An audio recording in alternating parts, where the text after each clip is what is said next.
నేను తలుపునంత నిలుచుండి తట్టుచున్నాను. ఎవడైనను నా స్వరం విని తలుపు తీసిన యెడల నేను అతని యొద్దకు వచ్చి అతనితో నేను నాతో కూడా అతడును భోజనము చేయుదును. చూసారా, ఆయన మీ దగ్గరికి వచ్చి మీ తలుపు తట్టి మీ హృదయం అనే తలుపు తడుతున్నాడు. ఎందుకో తెలుసా? ఆయన ఏమంటున్నాడంటే, ఎవడైనా నా స్వరం విని తలుపు తీసిన యెడల నేను అతని యొద్దకు వచ్చి అతనితో నేను నాతో కూడా అతను ఏం చేయడానికట? భోజనం చేయడానికి. చూసారా, అందుకే యేసు ప్రభు ఏమన్నాడో తెలుసా?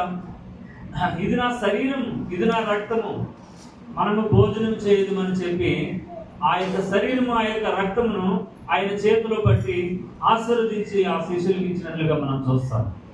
కాబట్టి యేసుక్రీస్తు అనే ఆ గొప్ప దేవుడు పంపించినటువంటి వానిగాను, మనకు ముందుగా ఆ మార్పులను సిద్ధపరిచినటువంటి వాని తర్వాత వచ్చినటువంటి వానిగాను మనం చూస్తాం. అయితే ఆయన మార్పు లేనటువంటి వాడు, కానీ యాకోబు సంతతి అయినటువంటి మనము మారిపోయినటువంటి వారు.